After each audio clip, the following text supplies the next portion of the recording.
Si. Hey! Bonjour tout le monde. Bonjour. Ça parle foot au lac avec un invité très spécial aujourd'hui, un ami que je suis devenu très ami avec, mon ami Antonio, en direct de l'Espagne, mon guide avec qui on a fait des voyages avec des élèves à mon école où j'étais auparavant. On est allé voir le FC Barcelone, on est allé voir le Real Madrid, on a vu Lionel Messi, on a vu Cristiano Ronaldo, on est allé s'entraîner au Valdebebas, toi, tu vas me dire, Valdebebas, Valdebebas. Alors, l'île sportive. je veux vous présenter aujourd'hui, on va parler de l'Euro, on va parler de la Liga, de la saison en Espagne un petit peu cette année. Mon ami espagnol, mon guide dans ces deux voyages que j'ai faits, euh, Antonio. Salut Antonio. Enchanté, enchanté. Salut tout le monde. Mon ami Benoît, je crois que tu as oublié que nous sommes allés aussi voir l'Espagnol et l'Atlético de Madrid. On a Yeah. profité, selon ta demande, de voir les deux équipes de chaque ville, de Barcelone et de Madrid, les plus importantes. Donc, au-delà de Barcelone et Real Madrid, l'Espagnol et Atlético de Madrid, on était dans les programmes aussi. OK. On s'est bien amusé, oui. Alors, Antonio, j'aimerais tout de suite là, que tu me parles déjà, on va prendre un petit 5 minutes là, de la sélection espagnole. Tu sais que faut savoir, mes chers amis, Antonio est un grand fan du Real Madrid, un partisan du Real. On a eu une discussion avant de commencer notre rencontre, notre réunion, notre émission. Et Antonio me disait qu'il n'y avait aucun joueur du Real Madrid cette année dans la sélection espagnole. Et que penses-tu de la sélection espagnole pour cette Euro? Oui, c'est vrai, c'est un peu polémique, non? Et on commence pour savoir que Luis Enrique, le sélectionneur, n'aime pas trop le Real Madrid. Il était joueur du Real au commencement. Il était dans une autre équipe de sa terre natale, d'Asturias, mais c'est le Real, la première équipe d'importance qui lui a engagé. Mais après 3 à 4 saisons, il est parti soudainement pour jouer avec Barcelone et personne n'avait pas l'information ou la nouvelle. Et je ne sais pas pourquoi, mais Luis Enrique est devenu très anti-madridiste et très barceloniste. Et bon, quand il était entraîneur du Barcelone, il était très, très polémique, agressif avec le Real, avec la presse en général. Il y avait beaucoup de stress dans les conférences presse. Quand il est devenu entraîneur de l'Espagne, son caractère a été plus gentil, plus je ne sais pas comment dire, non, plus gai, plus ouverte. Et bon, il était plus sympa, pour résumer, dans un mot. Et bon, je ne suis tout à fait sûr si cette décision, c'est 100% technique ou si il a profité pour faire ce choix historique sans aucun joueur de l'Espagne. Pour moi, la chose, c'est qu'il y en avait vraiment peu, mais il y avait au moins Nacho qui méritait parce que les lignes de l'Espagne sont très faibles en général. Luis Enrique a dessiné une équipe très, très, très jeune. Nous n'avons pas de stars, nous n'avons pas de noms célèbres comme les autres équipes. Et c'est un expériment, c'est une sélection expérimentale, une équipe d'auteurs, si on peut les considérer comme ça, parce que, bon, il y a des joueurs, beaucoup de joueurs qui sont presque des inconnus, même pour nous, qui ne sont pas des titulaires dans des équipes de la Première Ligue ou de la Ligue d'Allemagne ou comme ça, non? Donc la polémique, c'est que Luis Enrique a dit que Nacho et Sergio Ramos n'allaient pas à l'équipe d'Espagne parce qu'ils ont resté sur la banque pendant beaucoup de matchs et qu'il veut de titulaires avec des rythmes pendant la Ligue, la compétition nationale. Mais bon, la vérité, c'est que si on regarde la liste, il y a beaucoup de joueurs qui n'ont pas joué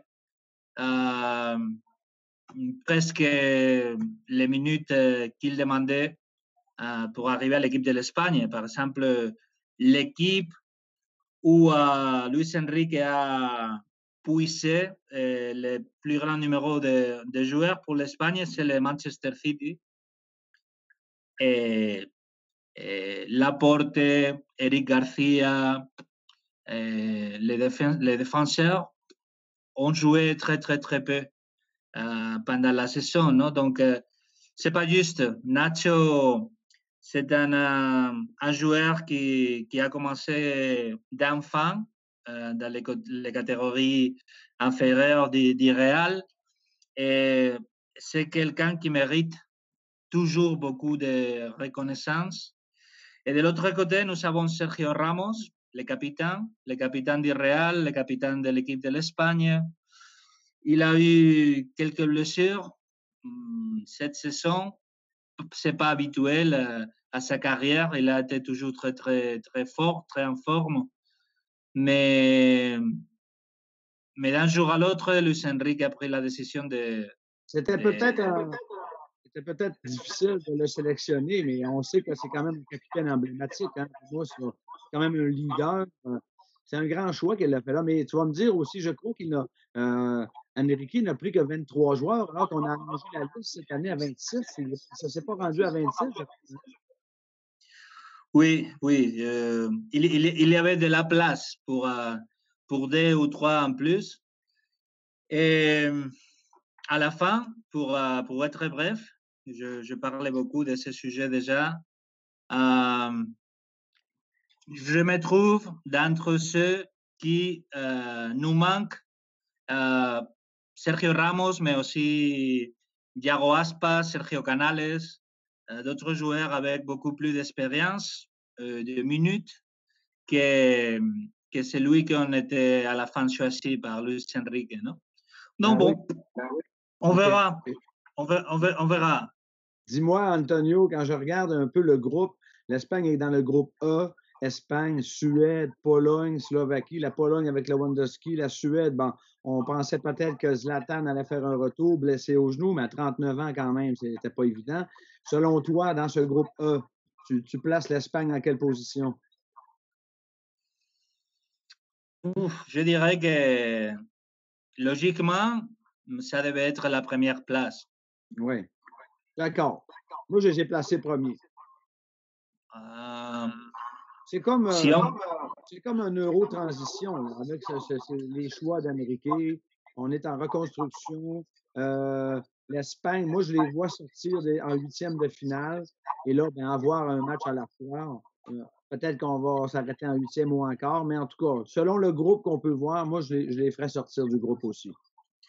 Oui, ça me permet d'ajouter, Benoît, que c'est la première fois à ma vie que je ne trouve pas beaucoup d'enthousiasme avec une compétition de cette hauteur comme l'Eurocup ou les mondiales.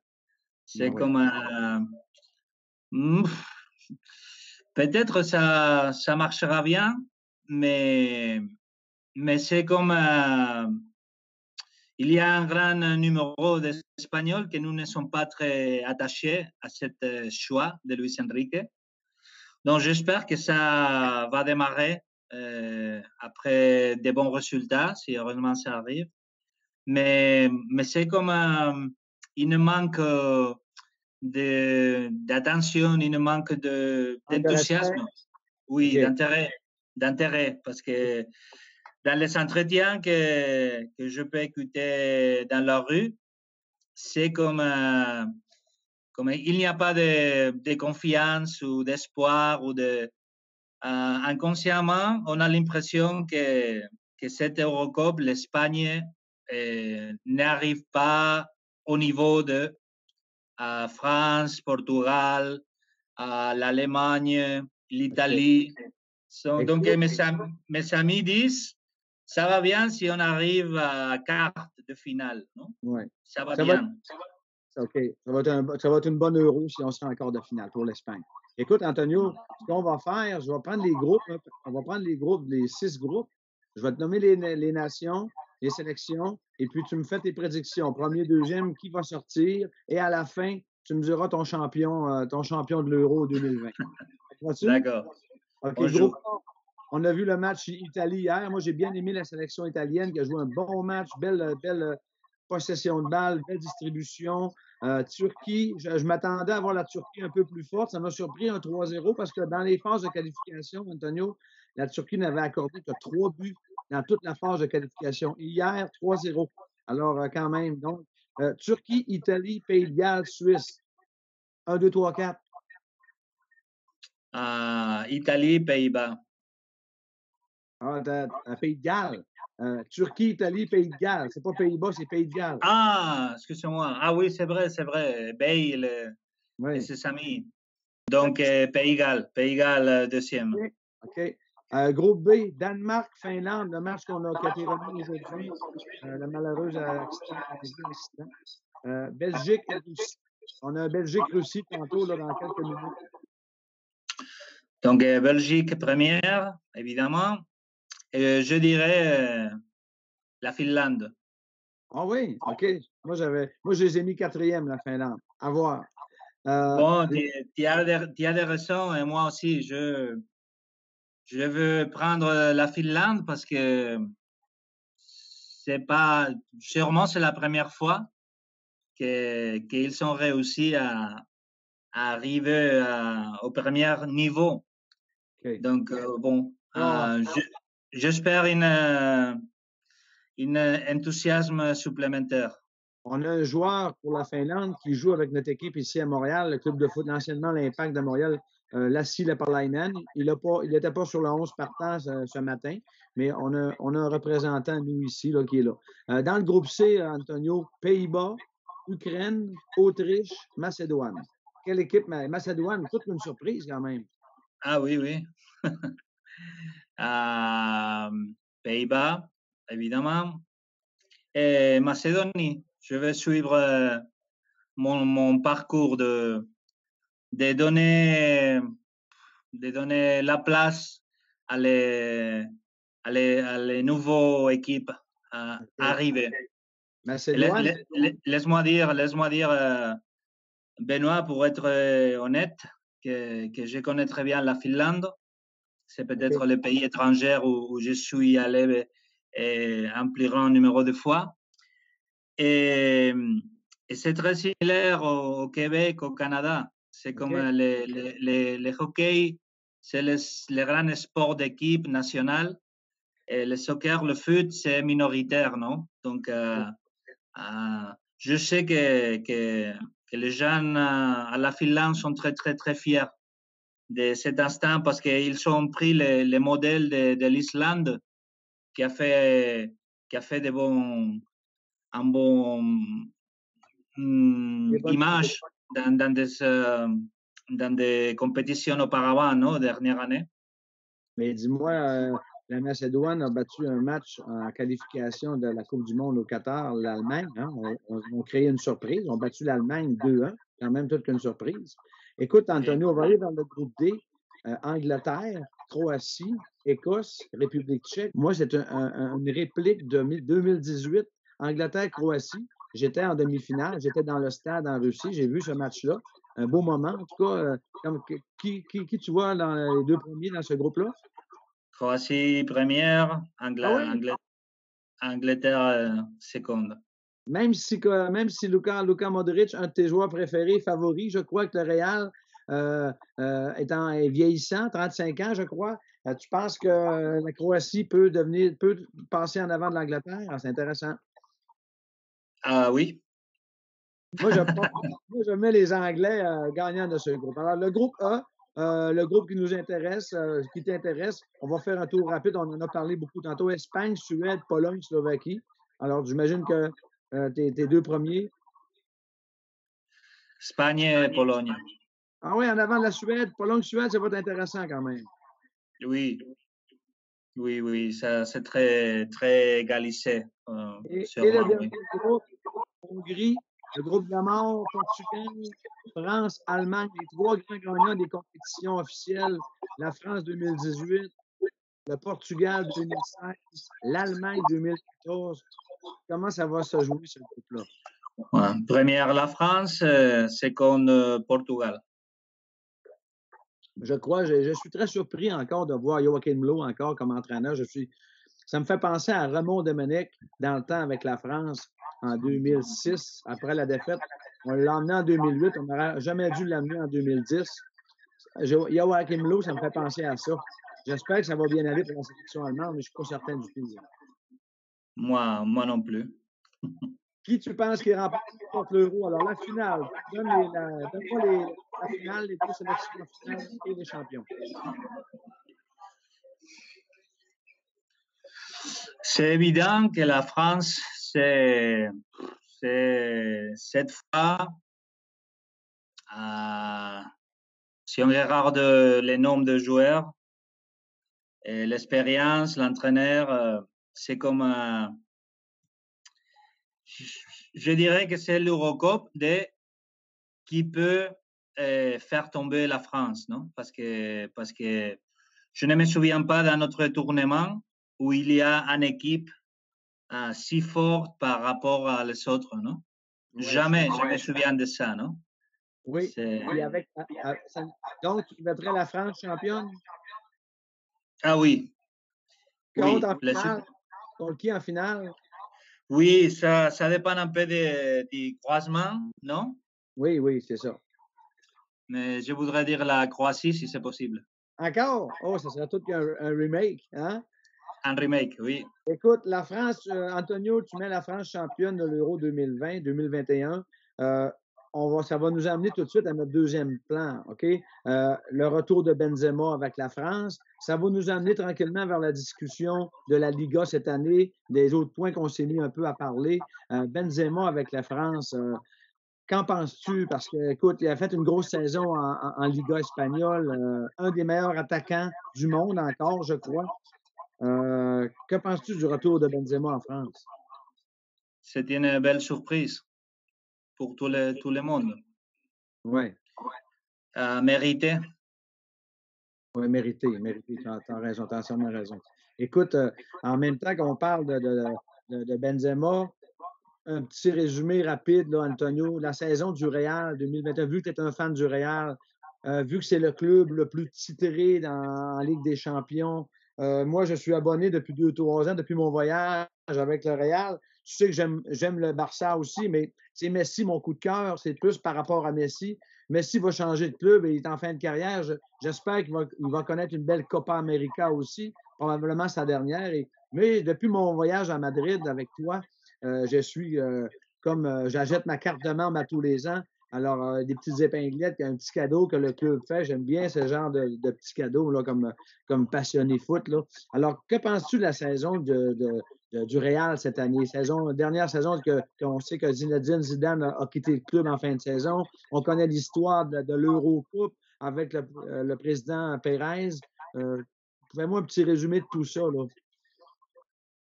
D'accord. On a très bien fait avec les ressources qu'on a trouvées, avec beaucoup de blessures, avec une forme physique qui n'avait pas la pré-saison nécessaire pour arriver en pleine forme. Donc, chaque équipe, même le Barcelone, l'Atlético, Real, Sevilla, etc., ont eu des ups and downs. Je ne sais pas comment dire en français, non, mais Descendante. Oui. a été une saison très irrégulière pour chaque équipe, non? Oui. Et à la fin, en général, si je prends mon avis, mais aussi l'atmosphère des supporters du Real. Nous sommes satisfaits de comment le Real est arrivé jusqu'aux dernières 5 minutes de la Ligue avec des vraies options de triomphe. Et comment on arrivait à demi-finale de Champions League, parce que vraiment, on n'avait pas cette saison les joueurs, l'équipe, l'énergie nécessaire. Donc, ça, c'est le Real. Normalement, si le Real est prêt pour arriver à 5, il va arriver au 7. Et s'il est prêt pour arriver au 7, il va arriver au 9. Et ça, c'est entre les raisons que j'aime le Real, que c'est un peu comme Rafael Nadal au tennis ou comme ça, non? Tu peux toujours attendre qu'ils vont aller plus loin de l'endroit où ils sont vraiment en capacité d'arriver. Au niveau technique, au niveau physique, non? Il y a cette chose supplémentaire comme les maillots jaunes du Tour de France, non? Qu'ils donnent des sels. Donc, pour moi, les maillots du Real donnent des sels aussi, non? Donc, je ne trouve pas le madridisme déçoit avec la saison. On ne peut pas dire que ça a été une bonne saison, mais on a eu de l'émotion jusqu'au dernier moment. Et bon, je suis désolé, je regrette vraiment de dire que les supporters du Real ont subi, nous avons subi comme des arbitrages trop polémiques dans les derniers matchs et que vraiment le Real aurait eu la chance d'être champion. Donc, ça a été si serré qu'on ne se plante pas de joueurs ou de Zidane ou de l'équipe. C'est sûr que il y a beaucoup de joueurs quand même qui sont en fin de cycle, hein, de Ramos, Marcelo, il y en a plusieurs, il y en a plein. Zidane qui quitte, comme on l'a dit tantôt. Est-ce que Mbappé, finalement, va finir par le signer? Hazard, la saison de Hazard n'a pas été simple non plus. Ça a été difficile avec Hazard. Le gardien Courtois, quand même, a monté dans les dernières années. Mais je pense que malgré les joueurs en fin de cycle, le Real a quand même fait une bonne saison. J'écoute ça après 5 ans. Et il faut dire, par exemple, parce que j'attendais parler du Real quand on a parlé de l'Eurocup passé. Il faut dire que Modric, à 35, ouais. il est au plus haut niveau de sa carrière. C'est impressionnant. Le problème, c'est qu'il n'y a pas quelqu'un pour la relève. Oui, pour les laisser se reposer parfois. Donc Sisu a utilisé, comme d'habitude, les mêmes joueurs. Et c'est vrai que la moyenne, Modric 35, Sergio Ramos 34, Benzema 32, 33. Mais la vérité, c'est que cette mi-camp du Real, c'est historique. Modric, Kroos, Casemiro, et après Benzema et Ramos, tous au-delà, très proches aux trentaines, ils sont encore au plus haut niveau. Quand même.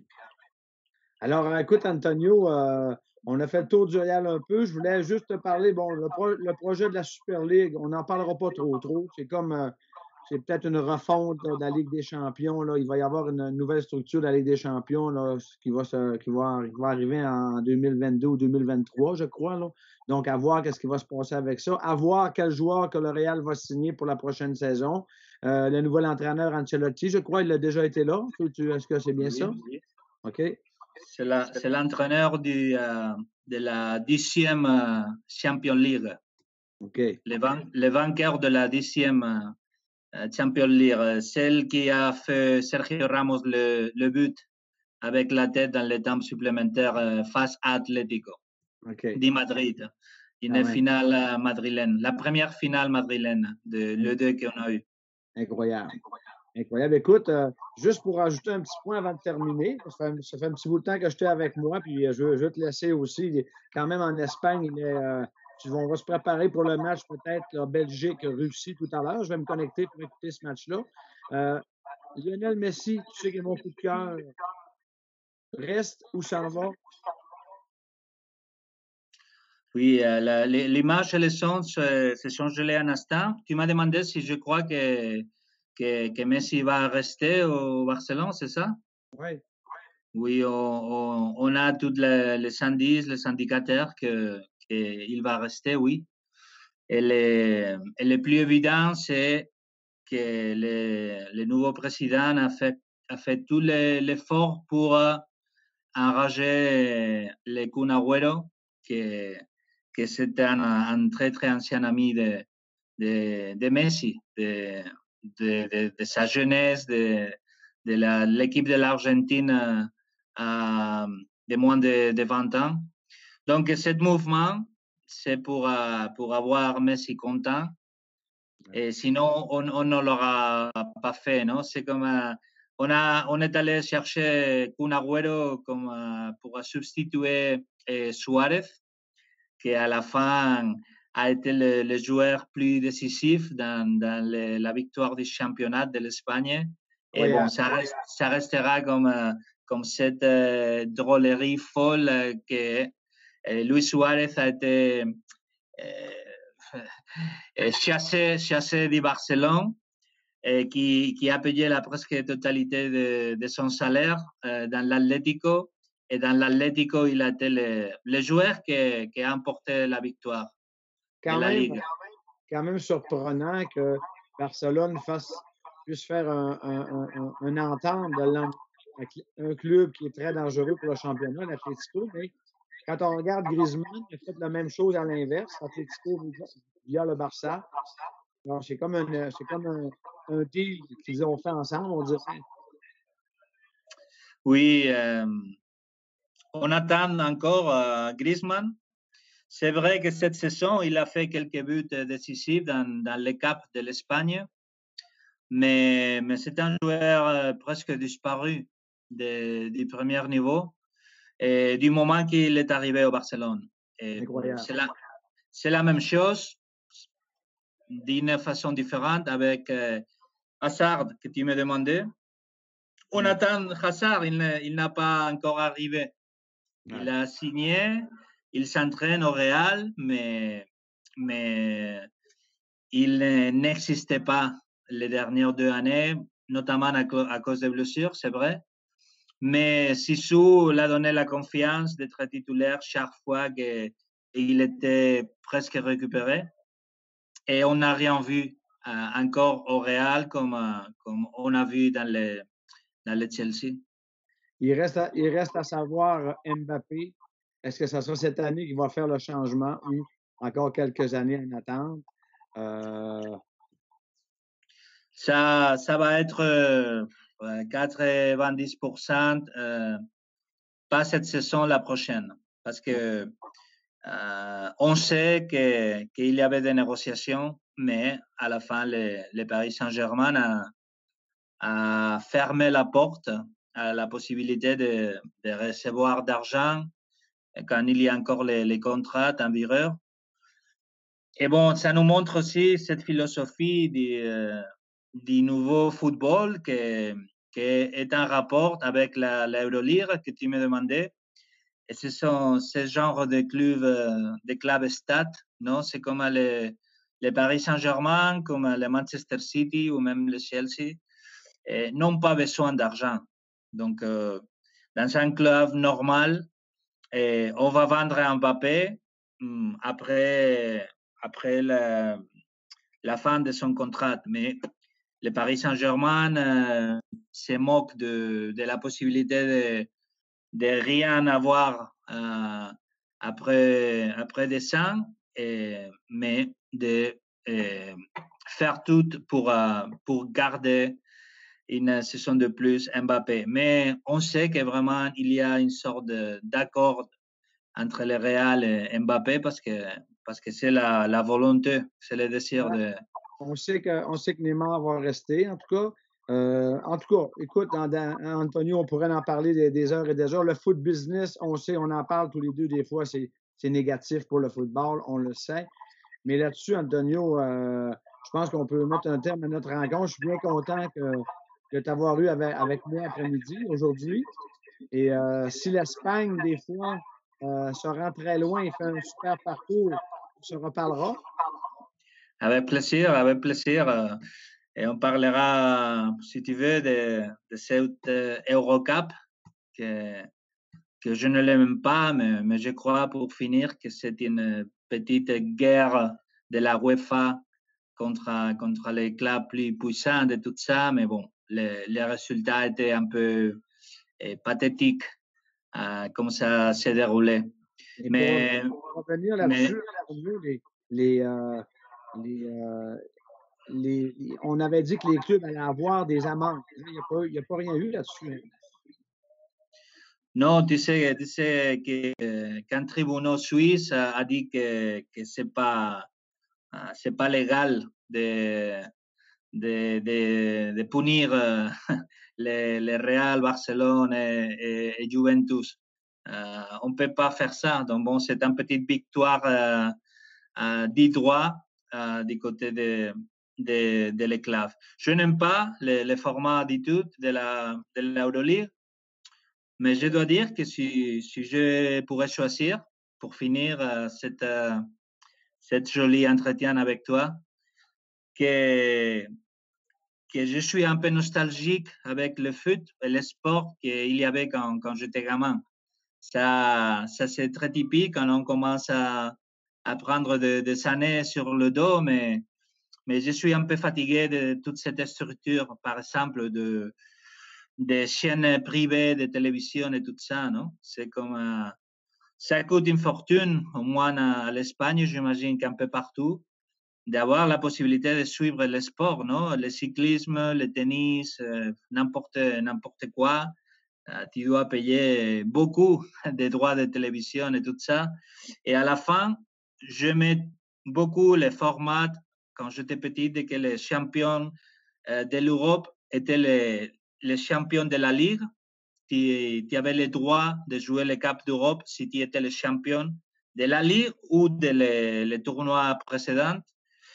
Et de façon que les autres des compétitions, la UEFA et la RECAP, je ne sais pas comment vous l'appelez en français, mais il y avait une émotion que vraiment l'Europa League, c'est un niveau très bas, non? Quand les cinquièmes, les sixièmes de chaque tournoi national, ça manque de l'intérêt. Et je mettrais quand la Champions League ou le Cup d'Europe étaient des éliminatoires du premier moment, non? C'est comme, c'est vrai qu'on a plus de matchs, des droits de télévision, de business. C'est vrai que les équipes fortes et importantes comme le Real que je supporte ont plus d'opportunités d'arriver jusqu'à la fin.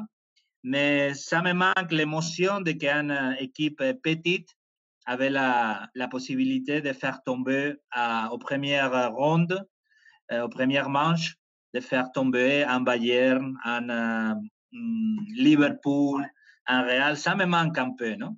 Et c'est la même chose avec cette Euroleague, non? C'est comme, c'est trop facile de se qualifier dans la première ronde, non? Parce que nous avons aussi plusieurs troisièmes qui ont la possibilité de passer à huitième ou à sixième, je ne sais pas. Et ça manque de l'émotion, non? Ça, nous avons plus de matchs, plus d'opportunités pour les grandes équipes, mais, mais on a perdu quelque chose par le chemin, je crois. Bon. Alors, un petit côté négatif en fin de rencontre, Antonio. Euh, on va, on va suivre l'Euro, on va suivre l'Espagne, les favoris, la France. Moi, j'ai mis la France aussi. À voir la suite. Oui, on a une belle équipe. On va regarder un des grands joueurs du Real Madrid, Benzema, comment il va se comporter. Alors, Antonio, merci beaucoup. Et on se reparle bientôt. À tout bientôt. Un très grand honneur et plaisir, mon ami. Salut Antonio. Merci.